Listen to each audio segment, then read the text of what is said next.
Bem-vindo, bom dia, boa tarde, boa noite, onde quer que você esteja, quando quer que você esteja. Sejam bem-vindos ao episódio 6. Confia nos dados. Hoje a gente está trazendo aqui um tópico para a gente falar sobre um assunto polêmico. Ou não, mas provavelmente polêmico, que é, acho que todo mundo que trabalha já no mundo vai poder, ou vai se identificar, ou vai poder opinar sobre ele, que é agilidade. Agilidade no mundo de dados. Funciona ou não funciona? Ou o que que a gente precisa fazer para ele funcionar? Qual é a experiência? O que que cada um aqui acha disso? Acho que no último episódio a gente comentou, alguém aqui lançou essa bombinha, né? A gente lançou essa pequena, enorme treta aqui. Eu acho que esse assunto é bem interessante. E aí é isso, a gente está trazendo essa pequena, enorme brincadeira aqui para a gente discutir hoje. E vamos que vamos, gente. Meus queridos, já lançando e já mergulhando direto no tema. Primeiro de tudo, que que vocês, quanto tempo de experiência vocês têm trabalhando com modelo ágil? Vocês já trabalharam com modelo ágil? Posso, Aaron? Vai lá, vai lá. Então eu vou responder essa pergunta logo com outra. Já vem a voadora. Depende. Depende. O modelo ágil mesmo, como ele foi previsto, ou as gambiarras que nós vemos aí no mercado? Essa é uma bela pergunta. Então, porque se você falar do modelo ágil mesmo, como ele foi preconizado, eu vou te dizer que, bom, desculpa, eu nunca trabalhei. Aí eu te jogo mais outra pergunta de volta. Alguém aqui, alguém já trabalhou? É uma excelente pergunta, tá? Porque quando a gente vê que as empresas fazem pequenos ajustes no modelo de agilidade, e quando elas entendem muito entre aspas, tá? A agilidade de maneiras diferentes, a gente vê que, cara, dificilmente eles são realmente aquilo que foi preconizado, tá? Dificilmente elas estão fazendo essa adesão. Por exemplo, eu já vi gestor falar que o modelo de agilidade para ele era tipo fail fast, amigo. Sabe? Entrega de qualquer maneira, entrega mesmo que esteja errado, e você aproveita as próximas rodadas, as próximas sprints para corrigir, quando a ideia não é bem essa, né? Então, vamos com calma, vamos com calma. Então, eu acho que antes mesmo de responder quanto tempo a gente trabalhou com a agilidade, acho que vale até esclarecer para todo mundo. O que é a agilidade? O que é o modelo ágil? Vamos entender Uhum. como é o modelo inicialmente? Antes da gente entrar nisso, antes da gente entrar nesse o que é um modelo, para ajudar todo mundo que está ouvindo aqui, eu vou fazer uma pergunta mais polêmica ainda. Só para ajudar todo mundo que está escutando a gente. Tônio, quantos anos você tem? Já tá querendo dar aquele exposed aí. Mas não, cara, tô Quantos tranquilo com anos de isso. mercado você tem? Pergunta completamente diferente. Me ligou? Amigo, eu tenho desde. Se você considerar a experiência como pesquisador, que nada influencia na adoção da agilidade ou não, tá? Eu tô aí trabalhando desde 2011. Então, eu tenho aí 14, não, 13 anos de experiência. Agora, vamos falar só de mercado corporativo, tá? Só de trabalhar para empresas. Então, aí sobe para 2014. Estou fazendo 10 anos, uma década. Certo. E você, Aaron? Mesma coisa em relação ao mercado, no, né, com o primeiro ali acadêmico, então 8 anos, né, desde o mercado acadêmico, mercado corporativo, 6 anos, né, vamos colocar aí. Então, isso só de efetivo de fato, né? Se for considerar estágio, aí desde 2012, então isso estende aí por, né, 12 anos. Então, pelo menos trabalhando com ágil, vamos colocar 6 anos, vai. Não, não, não. Que foi esse Não tô modelo falando trabalhando com corporativo. ágil, não. Tô falando trabalhando do mercado como um todo. Vamos colocar 8. 8. 8. Do meu lado, desde 2007. Entregou a idade, hein? 57 anos. Desde 2007 que eu comecei. Mas eu já estou incluindo estágio nisso tudo, tá? Meu Aham. primeiro estágio, tal. Minha primeira atuação no mundo que eu ganhei dinheiro por algo que eu fiz, 2007. 2007. Então, por que que eu tô colocando isso? 17 anos aí, de brincadeira. Já faz 17 anos, de 2007 pra cá. Já 2024, né? Tá velho, né, amigo? Nossa, já dá quase pra beber. Daqui a pouco tá dirigindo, fazendo coisa errada aí. Pois é. Né? Com isso, vamos lá. O que que é? A primeira pergunta não é o que que é agilidade. Tá, o que que é agilidade, né? Mas eu acho que é a vedete que a gente vê, né? Todo mundo adora no LinkedIn, né? Porque eu acho que isso hoje em dia nasce muito no LinkedIn e nas redes sociais, essa toxicidade enorme, todo mundo fica vendo essa coisa de ai, agilidade, ai, não sei o quê, ai, blá blá blá. Aí você fica vendo essas coisas e as pessoas falam como se eles tivessem descoberto o ouro, né? Sendo que o Manifesto Ágil por si só já tem mais de 20 anos também de idade, se eu não me engano.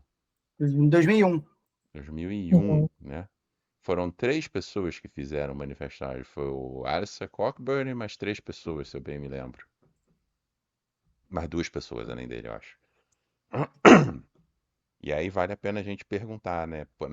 Antes de a gente entrar necessariamente no porquê, o que que é cada uma dessas coisas, né? Por que que existe esse termo e por que que todo mundo adora falar esse negócio, né? Tipo, quem já trabalhou aqui sem a metodologia ágil, sabe, entende por que que as pessoas querem a metodologia ágil no mundo de software. Aí entra a grande diferença. É, Até assim, vamos tentar primeiro, então, balancear um pouco, tá? Vamos começar a trazer menos pergunta e mais resposta, tá? Vai lá. Eu acho que quem vem escutar isso aqui com a gente, eles buscam também um pouco disso. Mesmo que seja desse nosso jeitão informal, eles querem um pouquinho de resposta, não só perguntas e provocações. Gente, para quem não sabe, o modelo ágil ele surgiu com o desenvolvimento de programas, tá? Hoje se adapta ele para diversos tipos de criações, mas, por exemplo, você trabalhar com Agile em data, cara, não, sabe? Você Já começou chegou com a... com o pé na porta dando tua opinião, então. Não, não, calma, calma, calma. O que eu tô querendo dizer é o seguinte, você não pode pegar e virar e falar que, pô, Agile é de data, não é do mundo de dados. Você pode Não tentar é, não adaptar, é. você pode tentar adaptar, mas isso acontece, adaptações acontecem em várias áreas. Mas você tem que entender que começou lá com o desenvolvimento de software. E por que que a gente começou com o desenvolvimento de software? É isso que é aí que vem a importância do teu comentário, tá? Porque, cara, era um parto você criar qualquer tipo de software, tá certo, com waterfall. Você criava uma lista de pré-requisitos imensa e você, Marquinhos, pode pegar e falar muito melhor do que ninguém, que você trabalhou nessa função que eu sei, tá? Uma lista de pré-requisitos imensa, tá? Aonde o cara basicamente ele pintava a Ferrari que ele queria para você, tá? E depois de muito bater cabeça, o pessoal do desenvolvimento conseguia entregar um Fusquinha, tá? E que quando era entregue, porque demorava meio século, Anos. meio século para entregar, já estava completamente desatualizado, já não servia de P nenhuma. Então era muito interessante você poder abrir um pouco mão do rigor do waterfall para ir fazendo pequenos ajustes e tornando a entrega cada vez mais atual, mais relacionada à necessidade do contratante. Mas, cara, se você está falando, por exemplo, do mundo de hoje, ou, por exemplo, do mundo de dados, Traz não faz. uma. Só para complementar exatamente o que você falou, né? Quando você estuda agilidade, a agilidade nasceu para o mundo de tecnologia da informação, para o mundo de desenvolvimento de software, né? O mundo do desenvolvimento de software está muito atrelado ao mundo de dados, porque assim, de certa forma, o mundo de dados ele nasceu como um apêndice em É um muitos filhotinho, é sentidos um dali, filhotinho, é um filhotinho. apesar de a gente saber que era muito diferente, né? E um dado que era interessante revelar disso é Na época, né, há muitos anos atrás, quando se veio essa prerrogativa do ágil, havia-se uma pesquisa que dizia que apenas 17% dos projetos conseguiam ser entregues, dos projetos de TI, de desenvolvimento. Não estou nem falando que eles chegavam a... Eu tenho a impressão que é 17%. Podem me corrigir, podem falar que meu número está errado. Não vou pôr minha mão no fogo com isso, mas é um dado assim, era um dado absurdo no sentido de que quase nenhum projeto dava certo no fim do dia. E é por isso que decidiram-se mudar a metodologia, por tudo isso que você está falando, Antônio. Você está coberto de razão. Por causa disso, porque o modelo que a gente chama de waterfall, cascata, que ele nasce do PMBOK, que ele nasce da clássica engenharia, que vem além de outras coisas, de quem? Do modelo clássico de administração, que vem de lugares como, por exemplo, a própria NASA criou esse modelo, né? É onde você tem que ter controle absoluto de tudo para que você consiga de primeira executar algo extremamente complexo, né? E isso acontece por causa de quê? Porque eram projetos extremamente caros e que você não podia se dar ao luxo de refazê-lo ao final, porque demorou tempo e era caro. Então, fazendo todo esse contexto, quando você traz para o mundo de dados hoje, o que a gente vê? Cara, será que realmente, tá, existe essa necessidade de você trabalhar com Agile em dados? Aí vamos falar o conceito do Agile de software. É isso que eu ia Quer comentar. falar, Aaron? Acho que é importante ainda, né, levantar outros pontos que são relevantes ali, né? Porque o grande problema, a grande dificuldade, né, que a gente tem quando a gente desenvolve a metodologia cascata ali, né, waterfall, dentro de um projeto de TI, e aí eu já trabalhei dentro de projeto de TI com waterfall, eu sei da complexidade disso, porque nem tudo que você planeja, né, em TI vai ser executado daquela forma. Muitas vezes não é nem porque foi mal documentado, ou porque o time não respeitou os limites de pista ali, vamos dizer assim, né? É também porque as coisas elas não funcionam exatamente como a gente planeja, muitas vezes uma outra forma ela é mais interessante, etc. Deixa eu só fazer um pequeno parêntese que eu acho que quem estiver ouvindo isso e já viu vai rir, que é, existe aquelas famosas planilhas que às vezes passam na nossa mão de priorização, que elas vêm em crítico, ó, baixo, médio, alto e crítico. E todo mundo aqui sabe que se não for crítico, significa que aquilo nunca vai acontecer. É o must have e o nice to have, né? O nice to have nunca acontece. Exato. Porque você gasta todo o tempo fazendo o must to have e nunca faz o nice to have, né? Então, assim, é basicamente isso. Então, você passava um período longo de tempo fazendo desenvolvimento de software, fazendo desenvolvimento de aplicações, muitas vezes aqueles monolitos gigantescos, né? Para entregar aquele produto final, e quando chegava isso na mão do consumidor ali, do usuário, né? As pessoas entendiam que, cara, isso daqui não tem valor para mim, porque tá próximo do que eu planejei, mas no final das contas isso não é bom, isso não é usável, a usabilidade é ruim, o X é ruim, o UI é ruim, Não, tudo não funciona bem, né? O contexto de negócio social mudou e aquilo já não Mudou. tem mais é isso que eu ia falar. sentido de existir. E ainda, assim, as empresas, elas começaram a entender, né, que esses monolitos dentro de IT, eles não faziam sentido. Eu preciso quebrar isso em pequenos, ali, serviços, APIs, né, que até hoje a gente tem muito disso, né, microserviços, quebrar as coisas em blocos menores. E o Agile, ele é uma metodologia que ela se propõe a fazer exatamente isso, né, quebrar o meu problema em pequenos pedaços, controlar isso através de diferentes cerimônias, né, e com diferentes papéis. Era um problema que a gente também tinha no Waterfall, né? Quem que é responsável por o quê? Quem é responsável por executar? Quem é responsável por controlar? Quem é responsável por acompanhar? Quem é responsável por testar? Né? E uma vez que eu tenho um monolito, eu não consigo pegar um pedaço daquilo dali e fazer uma validação ou fazer um acompanhamento. Né? Então, a Agile ele se propõe justamente a isso através das cerimônias, né? Que tem uma frequência bastante alta, e isso chama a atenção também, né, dos líderes dentro das companhias, que é, ok, então se eu consigo ter controle maior sobre o que está acontecendo diariamente, eu garanto, né, que as pessoas estão de fato trabalhando dentro da minha companhia. Então virou meio que uma rédea curta, né, de certa forma também, e por isso que as empresas começaram a jabuticabar, né, transformar isso numa grande jabuticaba ali, trazer uma metodologia, porque era para projetos técnicos, trazer isso para tudo, né? Hoje você vê Agile sendo implementado ali dentro de área de negócio que não tem nada a ver com tecnologia, sequer tem um entregável, que é a base do ágil, né? Então, lá no ágil eu quebro o meu problema em pequenos problemas, são resolvidos dentro de uma sprint, que aí pode ter um determinado período de tempo, geralmente entre 2 e 3 semanas ali, né?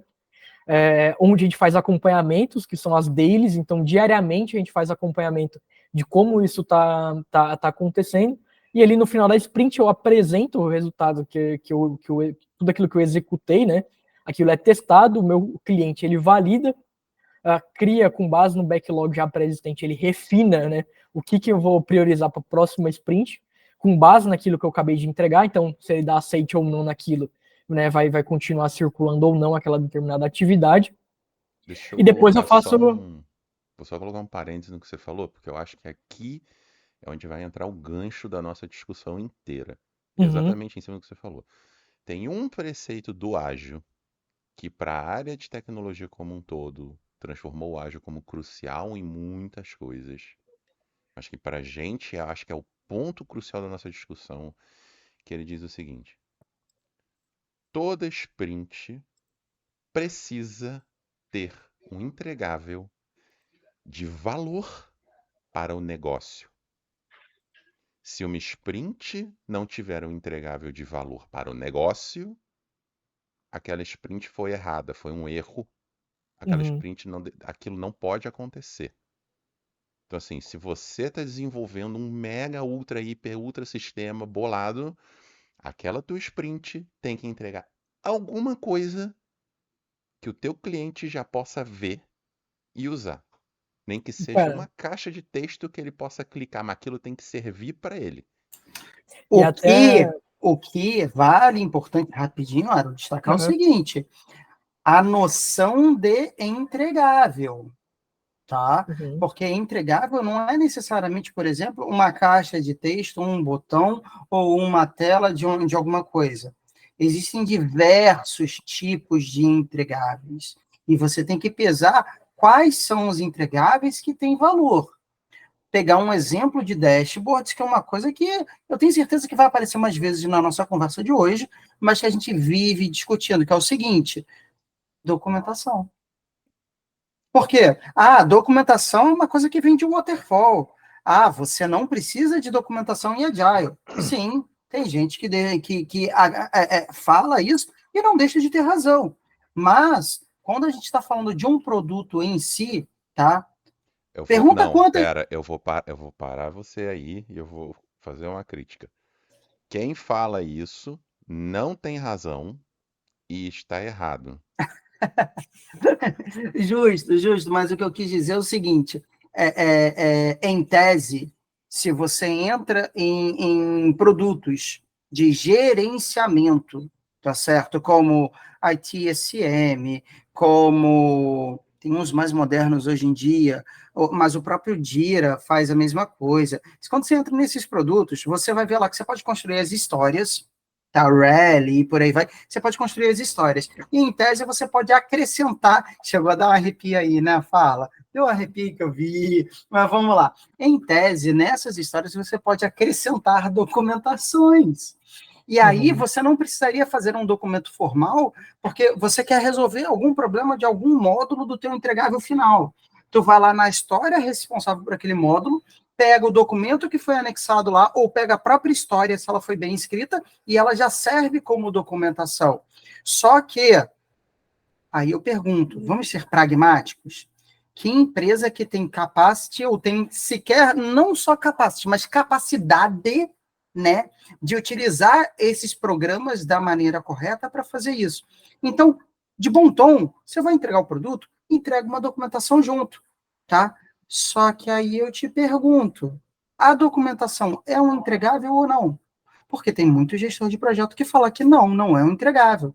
Só que esse gestor de projeto que fala isso nunca teve que resolver um problema num dashboard, por exemplo, que quando você construiu, você e Deus sabiam o que foi feito ali. Mas hoje em dia só Deus sabe. Então, E amigo, volta ao que você falou. Tem que ter um entregável de valor. Só que o valor para quem?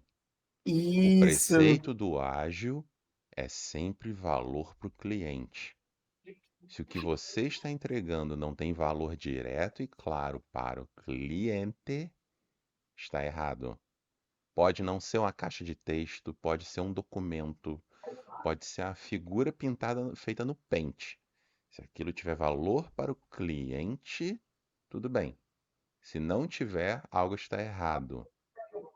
E aí eu jogo a bomba para a nossa discussão, que é o seguinte: para desenvolvimento de software, eu, Marcos, já tenho as minhas opiniões pessoais que eu não acho que isso sempre funciona.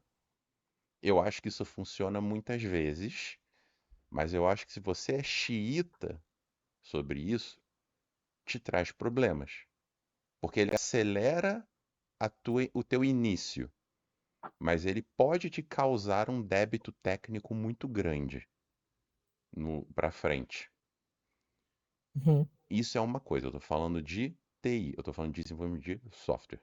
Agora, minha opinião, que é onde eu quero começar essa discussão propriamente dita, criteriosamente falando, minha opinião claramente sobre a área de dados. A área de dados tem uma particularidade para mim pura e simples que ela é muito mais perto de pesquisa e desenvolvimento do que ela é perto de desenvolvimento de software. O que eu quero dizer com isso?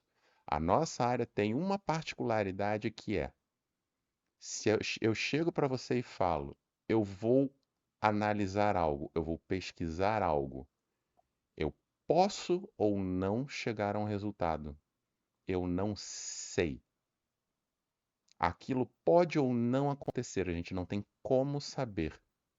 É diferente de um desenvolvimento de software, que o cara quer desenvolver um software, aquilo vai acontecer. Não há dúvidas. Aquilo vai acontecer.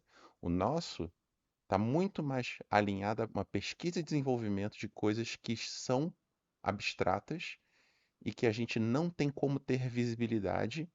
E não é no tipo que a pessoa fala, mas então você antes tem que fazer um refinamento. Exato, o refinamento é o ato da pesquisa em si, ele é o trabalho. Uhum. E aí, essa é a minha bomba. Como você adequa um trabalho que tem inerentemente a característica de poder não chegar a lugar nenhum com uma metodologia que espera controle e entregáveis definidos. Uhum. Cara, assim, só para eu vou responder essa sua pergunta, mas só para a gente não perder o fio do que eu estava falando, tem alguns pontos até Perdão, para me claro, concluir claro. aquele papo, né, que eu estava falando lá né, de sprints, dailies, e aí, obviamente, tem vários papéis aqui, eu não vou ficar citando papel por papel e como isso é bem definido, né, dentro do ágil, mas dentro de TI, e eu acho que esse também é um problema que a gente encontra. E aí, vou dividir isso em duas fases, tá? A primeira fase é dividir isso em coisas técnicas. A segunda é dividir isso em coisas não técnicas. Em coisas não técnicas, cara, não usa ágil.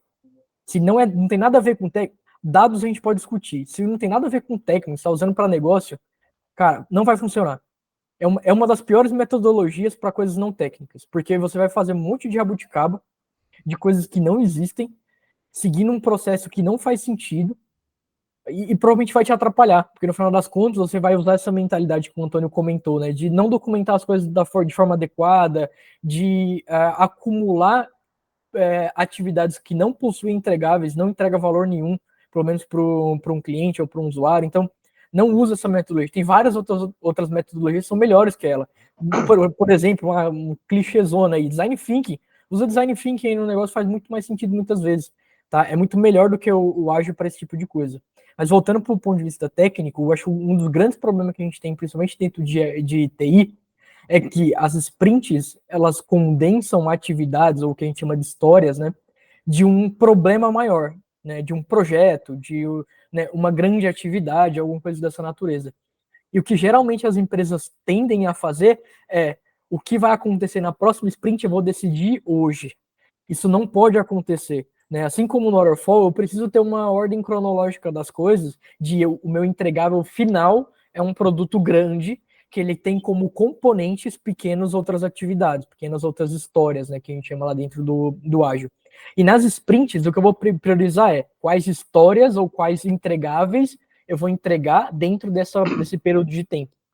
E não, não, aqui eu vou entregar tais coisas, beleza, surgiu um projeto novo do nada, e na próxima sprint eu abandono aquele projeto e começo coisas novas. Isso não é ágil.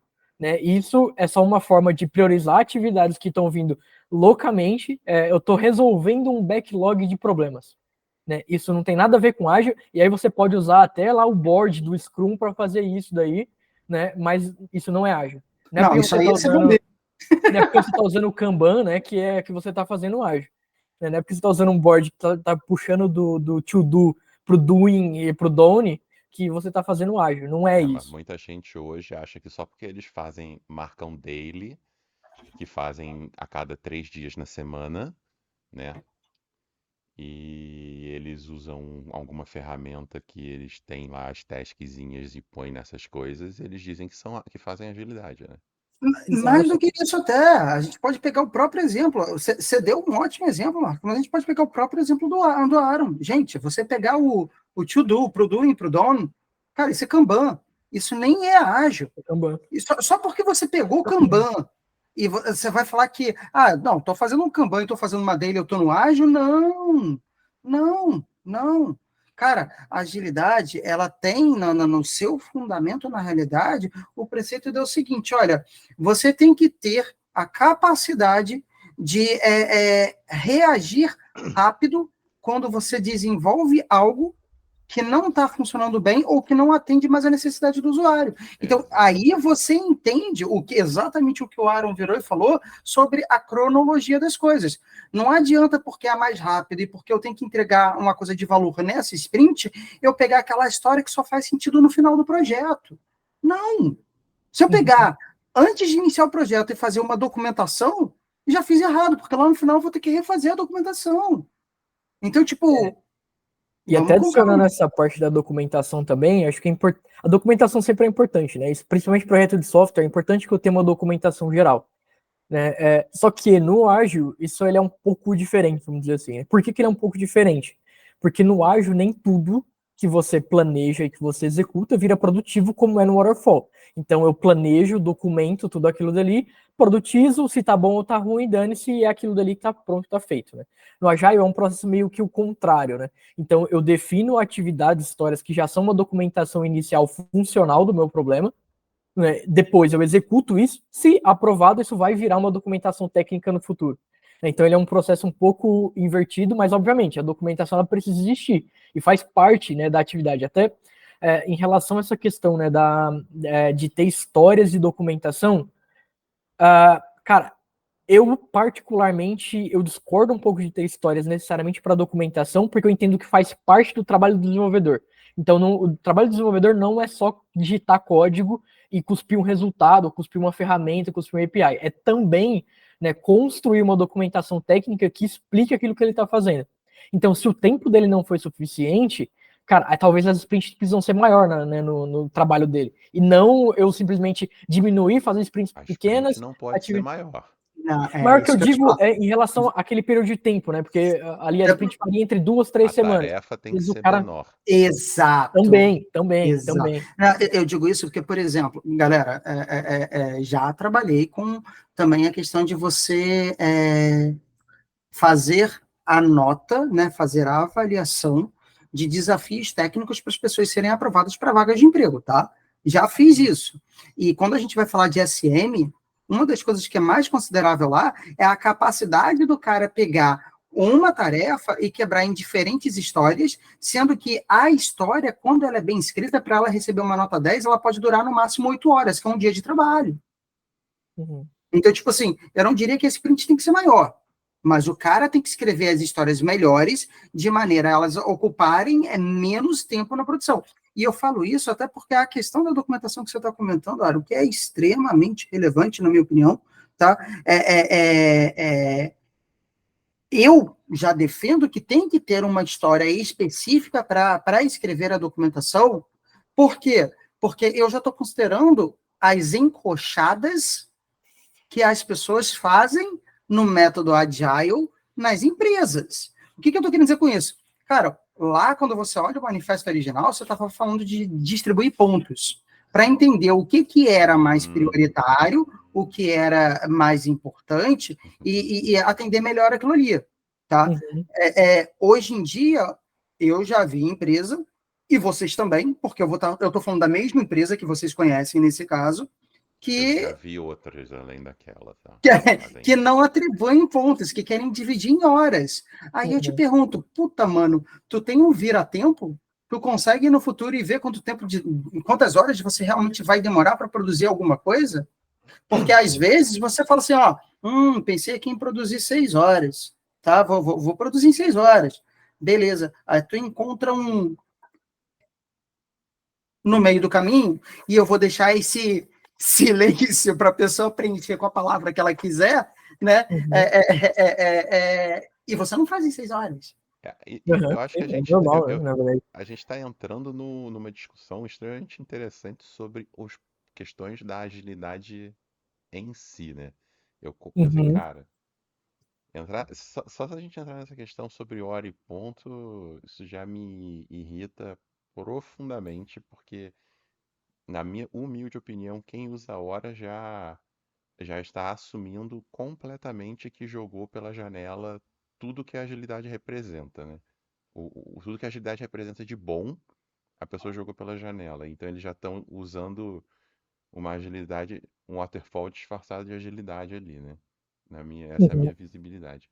Mas, gente, vamos lá, vamos tentar, vamos retomar essa ideia aqui, porque a pergunta raiz dessa conversa vale tanto para agilidade, quanto para waterfall, quanto para qualquer coisa.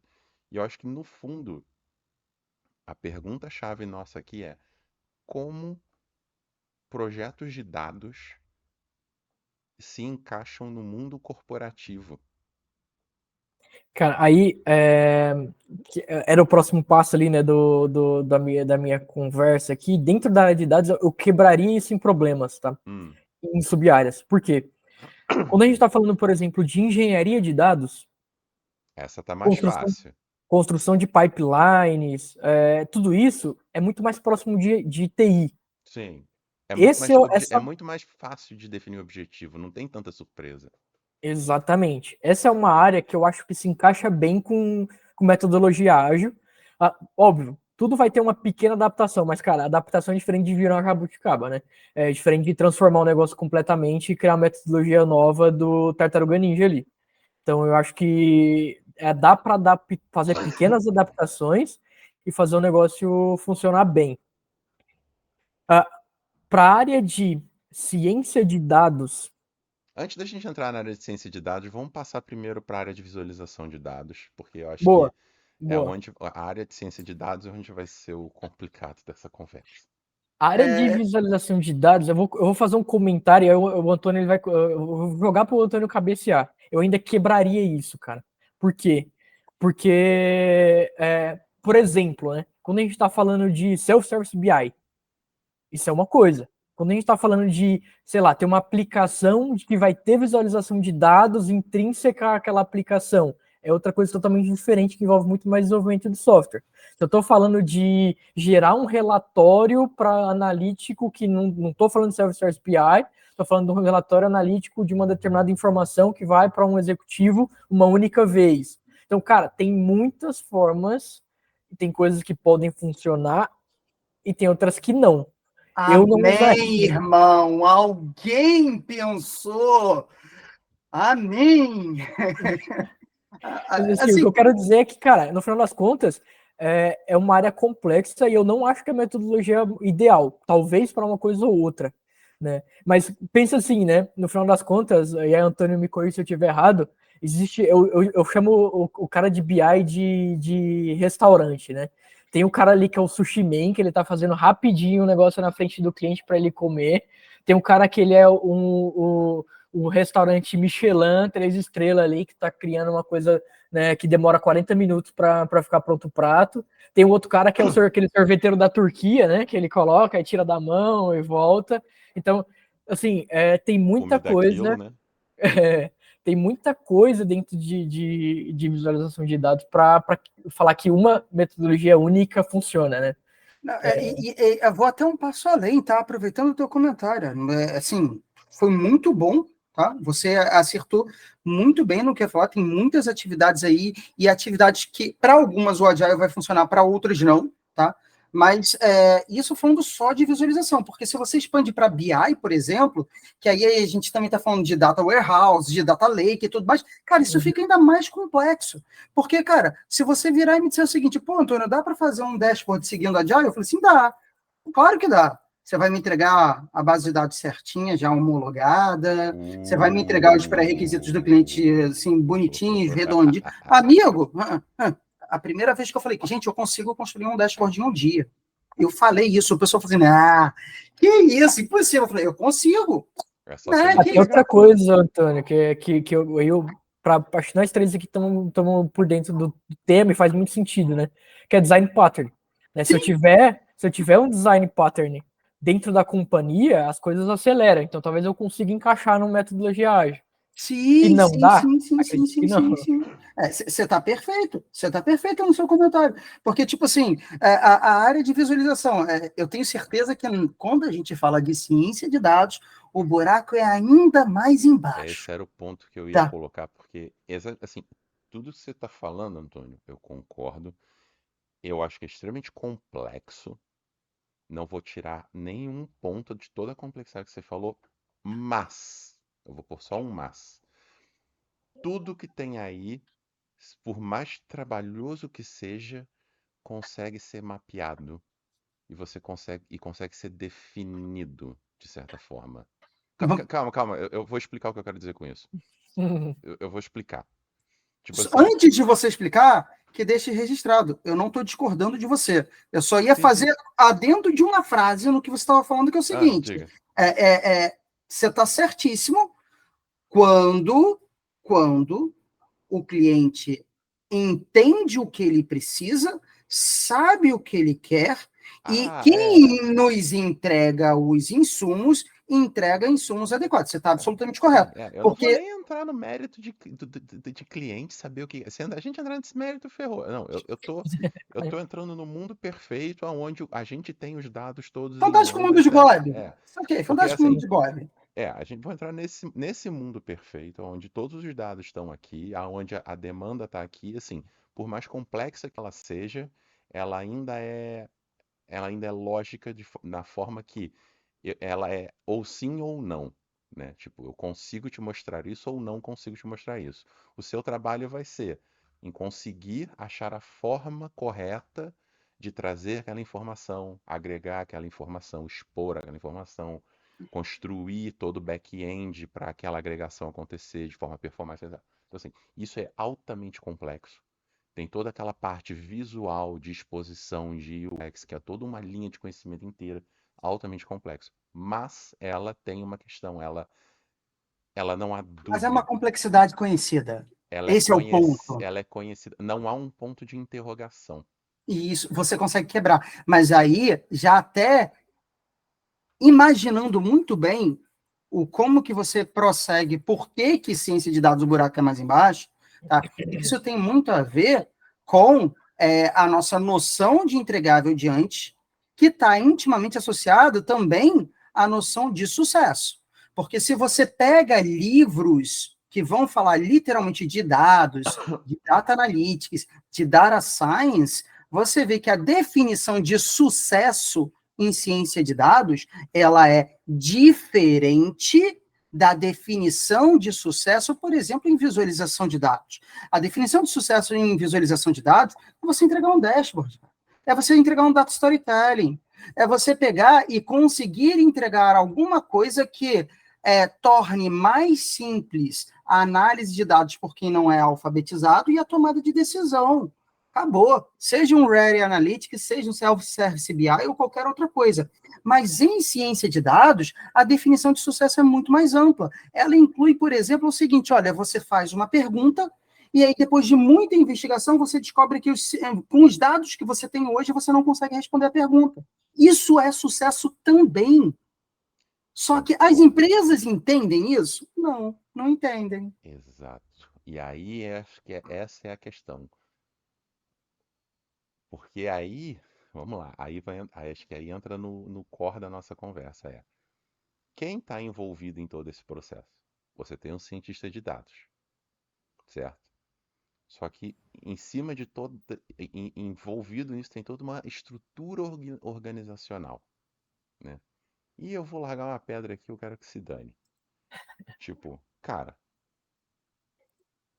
na esmagadora maioria das vezes, o corpo de gestão não é capacitado tecnicamente para lidar com os problemas com os quais eles estão tentando gerir. Cara, é verdade. Me desculpa. É Cara, verdade. até adicionando um comentário a isso, Marcos, eu até compartilhei hoje com o Antônio também, não sei se você chegou a ver, que o Steve Jobs ele fala justamente isso, né, sobre a Apple. Eu concordo, assim, faz muito sentido, e principalmente quando o trabalho é começa a ser complexo tecnicamente, né? E aí quando eu digo tecnicamente, eu não digo só de tecnologia. Quando eu digo tecnicamente, é que envolve um conhecimento técnico.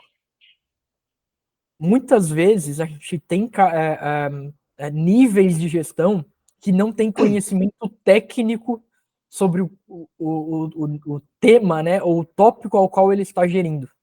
Então ele tem um excelente conhecimento de gestão, né, ele tem às vezes até formação para gerir um time, porém quando ele entra minimamente no ponto técnico, ele não consegue justificar, né, minimamente justificar o tempo que está sendo gasto naquilo, por que aquilo está sendo feito.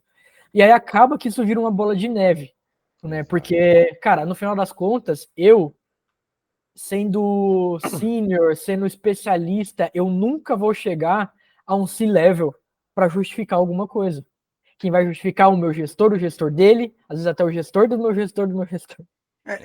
Só, E esse cara. só colocando uma cerejinha ainda mais, Aaron, por favor, já vou deixar você continuar, mas é que, tipo, para além disso que você está falando, tá? Muitas vezes o cara ele não vai conseguir justificar, mas ele também não vai conseguir entender. Sim, sim, Tá? É exatamente, o meu ponto é esse. é Muitas justamente vezes isso. você está trabalhando com um corpo de gestão, e quando eu digo corpo de gestão, eu não me refiro necessariamente ao teu gestor direto, né? Uhum, Às vezes sim, você até tem um gestor direto que, ok, mas às vezes você está lidando com uma diretoria, né? Ou uma estrutura organizacional acima como um todo que ela não tem conhecimento, né? Muitas vezes não tem. Tipo, a própria galera de software já sofre com isso. E a dados sofre muito mais por causa dessa característica de dados ser muito mais relacionada a pesquisa e desenvolvimento do que uma linha de produção, como a gente pode imaginar software. Se tem gente de software me ouvindo falar isso, quicou agora, foi no teto e voltou. Me desculpa, eu sei que não é uma linha de produção. Eu trabalhei muitos anos com software, eu sei, mas foi só uma analogia que eu Mas, quis cara, usar. ultimamente com o Agile tem muito virado isso, tá? Muitas vezes o desenvolvedor, ele principalmente de níveis mais baixos, puxa task, joga pro Doni e essa é a Exato. atividade, entendeu? Essa é a E vida do E cara, né? aí entra a grande questão que começa todos os problemas, é o seguinte, você como um cientista de dados, tipo, isso surge vários problemas, né? Por exemplo, como nasce uma demanda de ciência de dados? Como nasce um projeto de ciência de dados? Como alguém te demanda alguma coisa? Porque assim, tem alguns casos específicos que você consegue ver de forma muito clara a necessidade de um cientista, mas tem muitos casos específicos que não. Então, assim, você não consegue. Aí agora eu já estou começando a dar a minha opinião. Você não consegue, em uma sprint, colocar uma task para um cientista de dados, onde ele vai entregar valor no final daquela task. Porque às vezes ele vai gastar uma sprint inteira só tentando olhar o dado e entender o dado. Análise exploratória. Exato, exato. Às O vezes trabalho do cientista de dados é ciência de fato, né? é É ciência, validação de hipótese. tá no É nome, validação de hipóteses, né? ciência. Eu As levanto pessoas... hipóteses, valido, levanto hipóteses, valido. No Exato. final, eu posso cuspir um modelo, que seria um entregável, vamos dizer assim, um modelo, um relatório. Cara, mas como que eu encaixo isso, esse pedacinho, né? Deixa eu pegar isso que você falou agora. No final eu vou cuspir um modelo. Isso Não já está sendo... necessariamente, né? Exato. Isso já está sendo um problema. Eu já vejo o mercado com uma pegada de eu vou pegar um cientista de dados porque eu quero um modelo para XPTO. Mas Uhum. você sabe por que, que isso acontece? A minha opinião, e eu acho que isso vale até um outro episódio onde a gente aprofunda mais nisso, mas tem duas coisas que ocasionam isso. A primeira é, as empresas olham outras empresas maiores que tiveram o desenvolvimento de algum modelo bem sucedido, elas veem só o modelo final e elas acham que tudo que elas fizerem, elas conseguem fazer aquilo ali. Por exemplo, não, a Netflix conseguiu criar um projeto ali para criar roteiro, criar ideia a partir de dados. Igual eles fizeram com House of Cards. Então, cara, eu consigo pegar um negócio aqui e fazer algo meia boca. Só que por trás de um modelo com sucesso, tiveram outros 100 Uhum. com zero sucesso. Então, as empresas Exato. não levam isso em consideração. E segundo, que aí também eu acho que impacta bastante, e daria até um terceiro episódio se vocês quiserem, que é o seguinte: vamos ser honestos. Maturidade analítica. Hoje você ainda vê empresa, por exemplo, aqui no Brasil, que na descrição de uma vaga de ciência de dados, eles pedem que o cara seja arquiteto de dados, engenheiro de dados, visualizador de dados, analista de dados e, de preferência, CFO também. Amigo, pelo amor de Deus, cadê a maturidade? Cara, o que mais tem no mercado é vaga de cientista de dados que no dia a dia dele ele é um manipulador de planilha Excel glorificado. Pior que é. E ainda, cara, voltando, né, pra parte do Agile ali em dados, a gente tá falando, né, de ter uma escada ali, né, vamos dizer assim. Então, engenharia, ok, a parte de data viz depende, ciência de dados, não. Agora, pense em Mas data governance. tu já chutou um não pro ciência de Cara, dados. eu diria, assim, eu acho que tem algumas coisas que a gente conseguiria encaixar, mas a grande maioria do trabalho, não. Tá? Inclusive, é um ponto de discussão para a gente até levantar numa oportunidade futura de o que eu uso então, né? Porque no Não, final eu das acho que contas, essa é a discussão que eu quero, que já quero aproveitar aqui, assim, cara, a gente tá aham, já em mais de 40 minutos aqui falando essa conversa, e assim, eu, você falou do data governance e eu vou dar minha opinião agora sobre isso. Aqui, eu vou aproveitar até essa deixa que você falou. Eu vejo, minha opinião, eu vejo a ciência de dados, as empresas têm entendido errado o papel da ciência de dados. O que eu quero dizer com isso? A ciência de dados, ela está na camada estratégica. Ela deveria estar na camada estratégica das empresas. O cientista de dados não deveria estar atuando como um analista de sistema recebendo task de gira para fazer uma atividade. Eu não digo isso, pelo amor de Deus, porque eu quero dizer que o cara é melhor ou pior. Não é isso. É simplesmente da mesma forma que você tem um cara trabalhando com governança, sabe? Ele tem que ter uma visão diferente do trabalho. Ele tem que estar trabalhando em um tempo diferente, sabe? Essa ideia de que eu vou colocar um cientista de dados numa squad e esse cientista de dados vai trabalhar com a gente. Cara, os tempos não são os mesmos. E uhum, isso é também um problema de maturidade de entender isso, né? Tipo, então assim, o que que vai funcionar então? Sinceramente, eu não tenho a menor ideia ainda. Eu ainda estou aprendendo. Mas eu sei que a agilidade pura e simples não tem funcionado.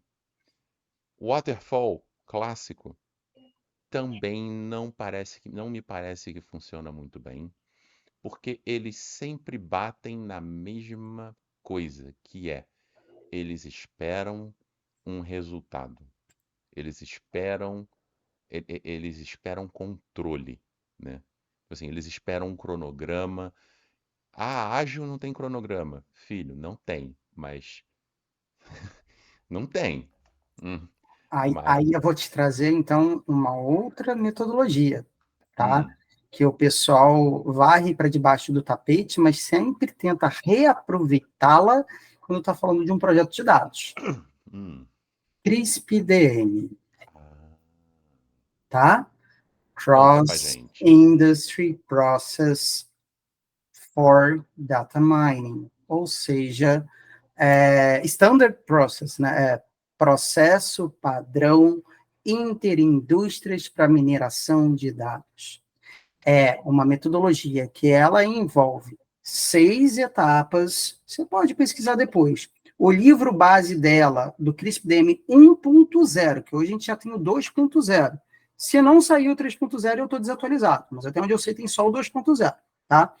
O livro base dela tem quase 200 páginas, onde ele detalha exatamente cada uma das 6 etapas, mas só para falar dos títulos das etapas, porque isso aí dá um papo muito legal depois sobre isso. Você está falando de entendimento do negócio, entendimento dos dados, preparação dos dados, modelagem, avaliação e implantação. Implantou? Reinicia o ciclo. Sendo que, dentro desse ciclo, algumas etapas dessas que eu falei vão e voltam, e outras reiniciam o ciclo automaticamente antes dele terminar. Então, é uma coisa que é atemporal, mas tem um sentido cronológico que lhe permite entregar algo de valor ao final. Cara, eu estudei a metodologia CRISP-DM na pós-graduação, né? E assim, uma coisa que eu percebi, que eu notei, é que muitas vezes o que o pessoal faz é jogar isso daí dentro do ágil, né? Sim, E mas isso que eu estou te falando, eles totalmente errada, varrem né? para dentro do Agile sem Exato. saber, sabe? Porque assim, o ciclo do CRISP-DM, ele é basicamente o ciclo que todo mundo faz dentro das áreas, de uma forma mascarada, vamos dizer assim, porque também ele é base para quase todas as ferramentas, né? Se você olhar as principais ferramentas de cloud de machine learning, por exemplo, né, que aí eu estou chamando de machine learning, algumas vão chamar de AI, né, mas no final das contas é dados, né? O fim a fim de dados ali, que é essa parte desde, de fato, entender do negócio, capturar a informação, até ter o meu output, que seria ali, né, a minha implementação. Esse ciclo está dentro das ferramentas. Então, se você entra dentro das ferramentas de cloud, de machine learning, esse é o ciclo que essas ferramentas esperam. Se você entra no MLflow, esse é o ciclo que o MLflow faz. Né? Então, de fato, eu concordo plenamente, cara. E no final das contas, as empresas de fato fazem isso, só que aí vai o próximo ponto polêmico, né? Que é, ok, se eu implemento um tipo de metodologia ali como o CRISP-DM, eu vou perder o meu controle, o meu cabresto sobre essas pessoas na minha daily, eu vou perder, né, o controle, porque eu não vou ter mais a figura de uma determinada pessoa ali que está o tempo inteiro perguntando como que estão as coisas. Então, assim, acaba que o ágil, ele vem mascarando e virando essa jabuticaba, abraçando várias outras metodologias. E, cara, se você parar para estudar design thinking, recentemente eu parei para estudar um pouco de design thinking, muito do design thinking está dentro do ágil que a gente vê hoje dentro das empresas também. Porque os caras começam a abraçar um monte de metodologias dentro desse sistema de controle que o Agile proporciona. Entendeu? Então, meio que trazer, fazer com que, e aí essa que é a polêmica que eu quero pôr, né? Tornar útil essa pessoa que não tem conhecimento técnico para acompanhar o negócio. Entendeu? Então, qual que é a funcionalidade dessa pessoa se ela não tem conhecimento técnico nenhum? Eu preciso trazer ela para dentro do jogo com a metodologia ágil, né? Mas aí eu até vou te dizer o seguinte, você tem como dar atribuição a ela de valor que não seja controlar, tá? Uhum. Claro, talvez ela não vá ganhar ali os 13, 14K que ela ganha por mês, just saying, tá? Uhum. É só você ir ali no Glassdoor e olhar o valor que um SM está ganhando, tá? Uhum. Talvez ela não vá ganhar esses 13, 14 por mês, Tu lançou mas ela... uma bomba, se tiver SM ouvindo aqui, o cara vai assim, oi? Oi? Ele já vai entrar em contato com a RH dele falando que quer aumento, né? Sabe aquele meme do cara, você tá ganhando tanto? Aí o outro vira, você tá ganhando tanto? Aí o outro, vocês estão ganhando? É bem isso. Tipo assim, mas você consegue atribuir valor para essa Claro. pessoa, assim, muitas vezes até sendo apenas uma tradutora do que efetivamente está acontecendo no Technicase, para Uhum. quem está gerindo a empresa entender o valor de cada etapa. Afinal de contas, quem estudou CRISP-DM sabe que de nada adianta você querer criar um modelo sem entender os dados. E de nada Claro. adianta você tentar entender os dados sem entender do negócio. Mas Porque eu a maneira vou, como o negócio é feita impacta os dados que você tem. Mas diga lá, Marcão. não, eu vou falar, o meu ponto, eu ainda acho que isso não resolve o nosso problema.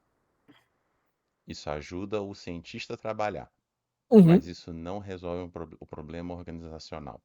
Estandariza, na verdade, né? Essa questão do problema corporativo, vamos dizer assim, tem várias pernas. É, Uma delas é essas que a gente comentou, né? De, por exemplo, a distância entre o técnico e o gerenciamento dentro das empresas.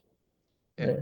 eu diria que assim, se eu fosse tentar resumir isso de uma forma, da mesma forma que você tem hoje aquele negócio que eles chamam de aquela figura do agile que eles colocam na empresa para ajudar a empresa a colocar a mentalidade agile. Como é que é o nome daquele papel?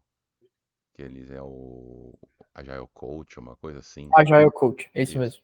Então, da mesma forma que tem um Agile Coach que ele traz a mentalidade Agile para dentro da empresa, eu acho que você teria que ter um papel desse para o dado, especialmente para a ciência de dado, né? O Data Science Coach, digamos assim. Tô lançando aqui tô lançando essa trend, que é, na verdade, se resumiria em uma coisa: criar na empresa a ideia, o entendimento de que esses tipos de ação não têm um output definido, claro, e nem sequer tem um output, no sentido de eles.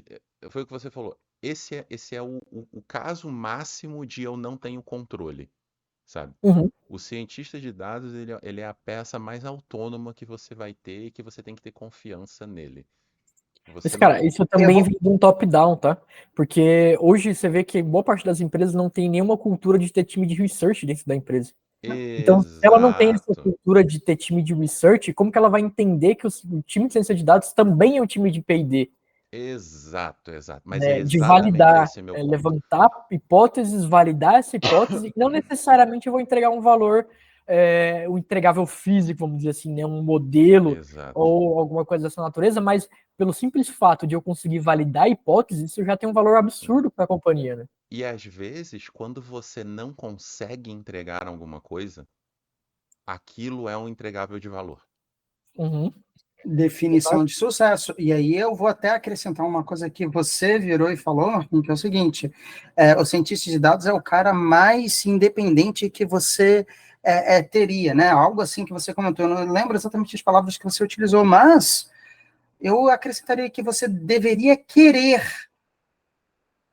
porque se você tem um aparato para ciência de dados decente, o que você mais quer é o cientista de dados livre para investigar o seu modelo de negócios, os seus dados e encontrar oportunidades.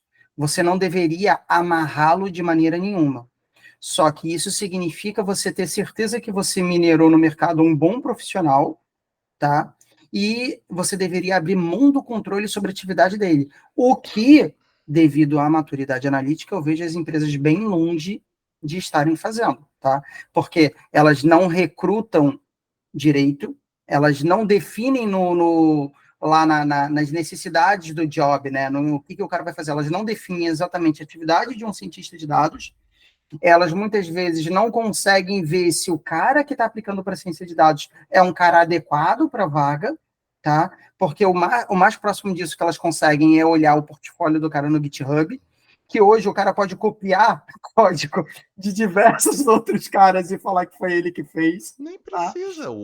Ele usa o chat GPT para fazer o portfólio dele, cara. Então, tipo assim... Cara, sabe por que não recruta bem? Sabe o que falta? Analytics. O que ele tá buscando é o que falta na empresa dele. Exato. E ele não consegue entender isso. Como é que ele vai recrutar um cara se ele não tem um conhecimento para achar o cara certo? Aí você volta para, olha, se eu não sei o que eu preciso e tenho que recrutar, eu vou para Tech Recruiter.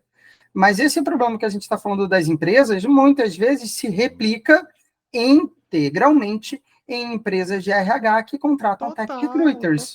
Total. Eu lembro de quando eu fui concorrer à vaga e, tipo, a Tech Recruiter não sabia do que eu estava falando. Não, você é uma Tech Recruiter. Você, teoricamente, tem que estar aqui para verificar que eu sei o que eu estou falando, que eu sei. E ainda eu te digo mais. Eu ainda entro mais 2 pontos nisso. Se a gente fosse ser muito criterioso, esse papel, ele deveria ser um papel que apenas empresas muito maduras, tanto como você falou, Antônio, mas também financeiramente. Porque uma empresa que está trabalhando hoje para pagar o almoço de amanhã, essa empresa não está numa posição para contratar um cara desse, na minha opinião. Porque esse cara não vai trazer o resultado que ela está querendo para amanhã. Esse cara ele vai ser um custo, esse cara é um custo alto, esse cara é um investimento, é um outro tipo de investimento. Tipo assim, esse cara, assim, você tem outras coisas que você tem que resolver antes para você pensar em investir nesse perfil. Sim. Então, assim, não é toda empresa que está no momento para pensar em ter isso. E aí eu lanço uma última coisa aqui que eu acho que ela resume, talvez, o que a gente tem falado nesse episódio, que é o seguinte. Tendo tudo isso dito, como é que vocês veem a possibilidade de empresas terceiras, como uma consultoria, venderem projetos de ciência de dados? Cara, assim, Porque eu acho eu acho que isso está no mesmo barco do que a gente está falando. eu acho que é válido, uma vez que você traz profissionais capacitados desse terceiro, e principalmente, né, eu acho que o grande objetivo quando você traz terceiros é principalmente não para resolver o problema, mas também para transferir conhecimento. Né? Então você entende que aquele terceiro ele vamos dizer assim, né, é uma referência no mercado naquele assunto. Eu não tenho peças suficientes que são referências no mercado dentro de casa, então eu vou buscar essas pessoas para atuarem em um determinado projeto, em uma determinada frente, ao Mas mesmo como é tempo que que ela faz você transferência de sabe? conhecimento. Aí que a Cara, minha assim, pergunta é essa. Porque é aí que eu vou te colocar qual é a minha questão. uhum, Quando você faz uma negociação comercial com uma consultoria, você tem um contrato. Aquele uhum, contrato tem claramente, delineadamente algo que vai ser entregue. E aquilo, uhum, se não é entregue, a gente está falando de multa sim, pesada. com certeza. Como você vende um projeto de dados assim? Cara, então, aí que tá, né? Primeiro, a gente tem uma infinidade de terceiros no mercado. Empresas de consultoria, eu diria aí que é o novo boteco de esquina, né? Tem Aliás, um quando é monte que a gente vai abrir a nossa mesmo? tem uns planos aí, né? Vamos... Mas, assim, o que eu quero dizer é que tem muita consultoria. As empresas sérias de verdade são poucas, né? Então, as empresas comprometidas de verdade, né, em entregar valor para o cliente são poucas. Então, primeiro ponto, né? Você precisa selecionar essas empresas. Depois, profissional bom é caro. Consultor bom é mais caro ainda. Então, se você quer uma pessoa que vai de fato conseguir transferir conhecimento, vai conseguir entregar valor, o custo disso é alto, né? Esse é um ponto. Depois, o terceiro ponto, né? Você precisa entender que o principal entregável, né, de uma consultoria não é um modelo, isso falando para ciência de dados, né? Não é um modelo, não é um projeto, mas sim a transferência de conhecimento que vai acontecer durante esse processo. Então, se eu sempre definir lá dentro do meu contrato, vamos dizer assim, que o produto final é um modelo, se a gente entregar um modelo, vai ter multa. O modelo vai ser uma merda. Se eu quero que eu entregue um projeto que vai atender a área de, sei lá, logística. Cara, não necessariamente você vai conseguir entregar. Porém, se você define como métrica que a transferência de conhecimento que vai ser feita durante aquele projeto, né, é o entregável de fato daquela consultoria, cara, tudo muda o jogo. Porque você vai ter como, vamos dizer assim, né, como mensurar o seu resultado com o seu próprio time. Porque na sequência, o seu próprio time ele vai ter condições mínimas de conseguir, né, dar sequência ao projeto ou construir coisas novas. Né? Então, tem uma diferença na entrega de valor. Obviamente, que isso a gente está falando de entregar um projeto, né, ou entregar um valor. Mas também tem aquelas consultorias que só estão entregando o braço. Né? Aí, putz, Aí cara. você. Você está falando de body shop, tá? Body shop se vende como consultoria e não necessariamente é consultoria. Sim, sim. Dificilmente é consultoria, porque eles não prestam esse apoio, tá? Mas eu gosto da proposta que você está dando, Aaron, não só pela transferência de conhecimento em si, que já seria um puta de um ganho, tá? Mas porque você evitaria de consultoria contratar júnior e pleno e te vender ele como sênior, que acontece muito aí fora. Mas, cara, além disso Que também, é o que eu absurdo, falei, né? Antônio. Quando você Nunca, leva, de quando a nunca consultoria leva a aconteceu isso, sério, né, aquilo gente. dali. Porque, cara, uma coisa que eu já vi em consultoria, inclusive eu já trabalhei, né, em consultoria,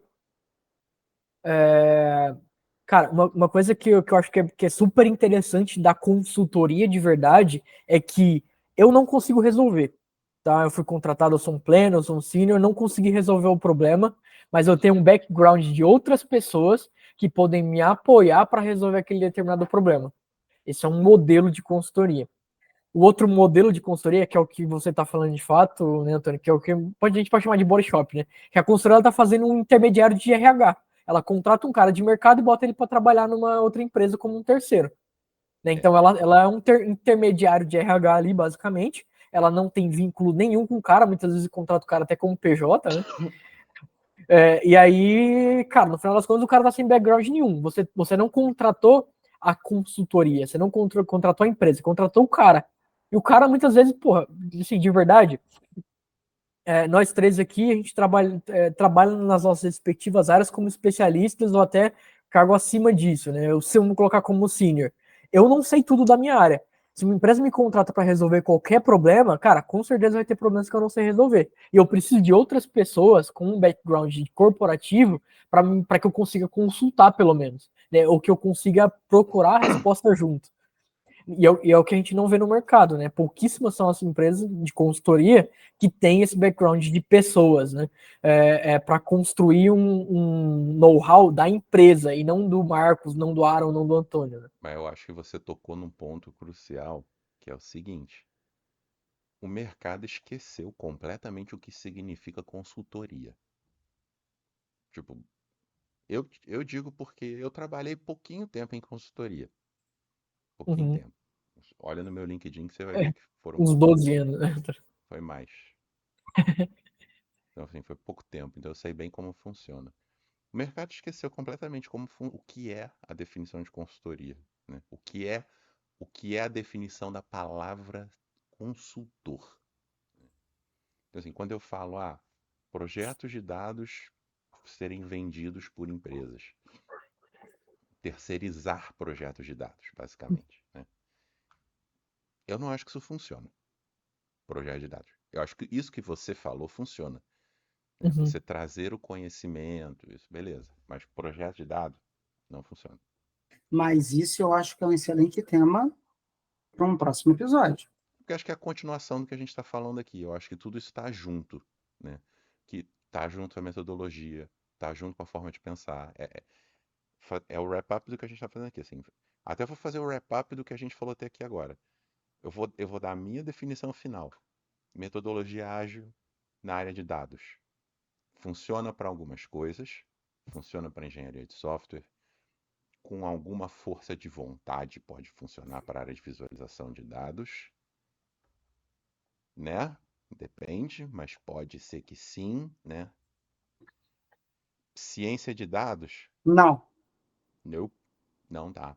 Se você está fazendo ciência de dados com metodologia ágil e você acha que está dando certo, quase Talvez uma, você tá dando errado. talvez você tá errando feio, cara. Porque assim, se você está fazendo metodologia ágil com ciência de dados, você sabe que está errado. E se você sabe que está errado, bem-vindo ao time. Se você acha que está dando certo, meus pêsames. Você tá no grupo dos iludidos. Meus pêsames. Não tá. Sinto lhe dizer. Não tá. Ou você não tá fazendo ciência de dados, você tá fazendo outra coisa. Ah, delícia. Você tá Mas fazendo Kanban e não Agile também, né? a minha pergunta para Também vocês é tem o isso. seguinte: significa que a gente finalmente chegou ao primeiro tema que vai ter parte 1 e parte 2? Acredito que sim. A gente pode continuar agora no próximo episódio, que a gente pode entrar no mérito sobre como, né? O que a gente tá falando agora é terceirização de projetos de dado. É possível? Faz sentido? Deve Bom ponto. acontecer? Porque eu ainda vou lançar a minha outra opinião é: a área de dados é uma área estratégica de empresas. É o coração da empresa. Mesmo podendo, você deve?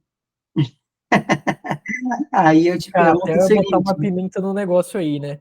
Porque é, muitas vezes tem algumas, vamos dizer assim, alguns provedores, né, que eles funcionam, entre aspas, como consultoria também.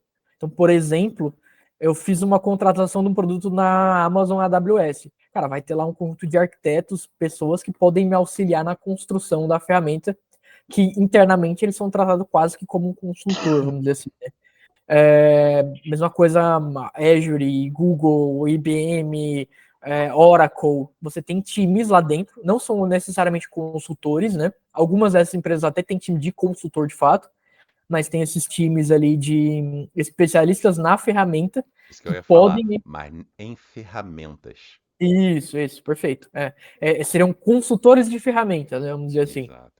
Isso faz Ou em sentido, não faz? soluções, né? Que são pessoas especializadas em linkar essas ferramentas para gente, chegar a uma solução. pega como exemplo a Pipefy. A própria Pipefy, que é uma empresa internacional, multinacional, ela também tem a diretoria de ferramentas ali, aonde ela tem consultores especialistas em ferramentas.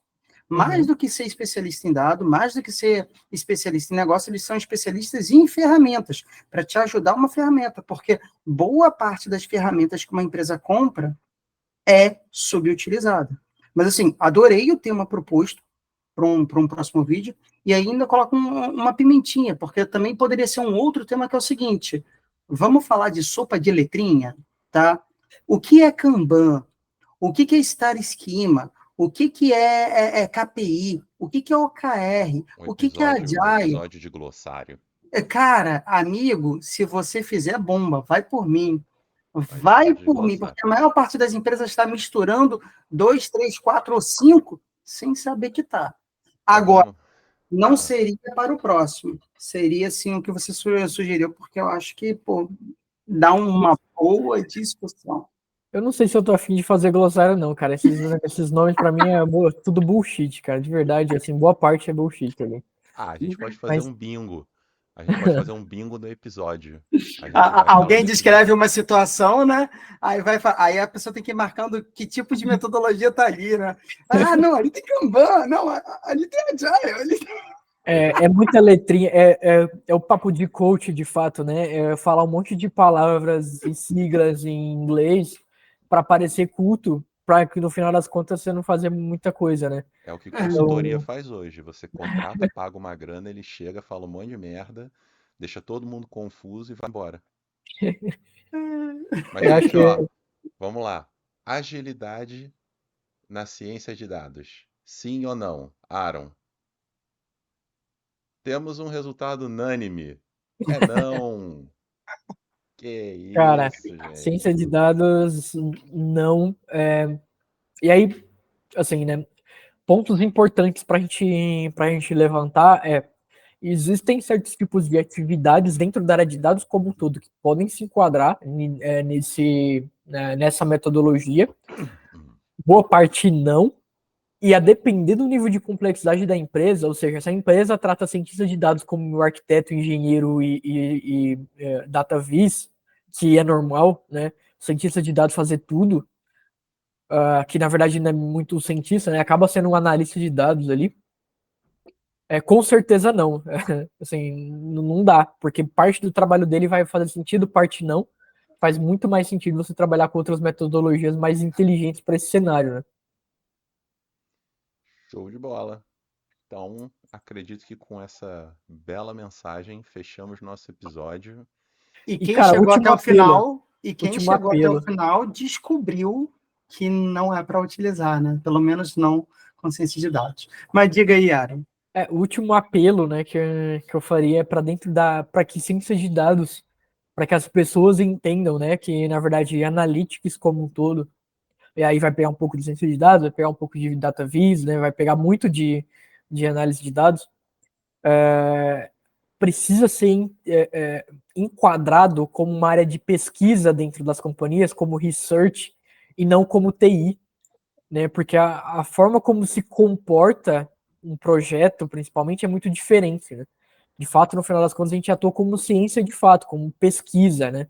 Como Exato. busca pela resposta de algumas coisas, diferente de TI, em que eu tenho um objetivo, né, claro, de desenvolver alguma coisa. Isso Busquem pode até dentro conhecimento. de a parte de engenharia de dados, eu concordo que pode ser enquadrado até como um TI ali, né? Porque no final das contas eu estou construindo um pipeline de uma coisa que já está pré-definida, né? Eu já sei onde está a informação, já fiz um trabalho ali de data mine para buscar essa informação e construir e arquitetar, né, esse meu output. Mas a analítica como um todo precisa ser interpretado mais como research dentro das companhias, né? Sim. Concordo em grau, gênero e número. Não, não. E não, você não concorda em grau, porque não existe concordância em grau em português. É verdade. É verdade. É força do hábito de falar a expressão. E o fato que eu estou ainda me recuperando tá? Mas sim. Excelente trip que você fez aí recente. Ou essa Mas foi isso é, trip mesmo, mas sim. é trip de tripa, né? Fala. Mas é isso aí, gente. Então, fechamos esse belo episódio já com To Be Continued para o próximo. Por favor, se alguém chegou até aqui, se esse alguém trabalha na área de gestão, está perto da área de gestão, por favor, escute nosso apelo, trate com carinho, porque é assim que você vai tirar um real valor do seu cientista de dados. Amém. Então, galera, com Eu isso, um abraço para todos. Fiquem com calma, confiem nos dados e até. Valeu!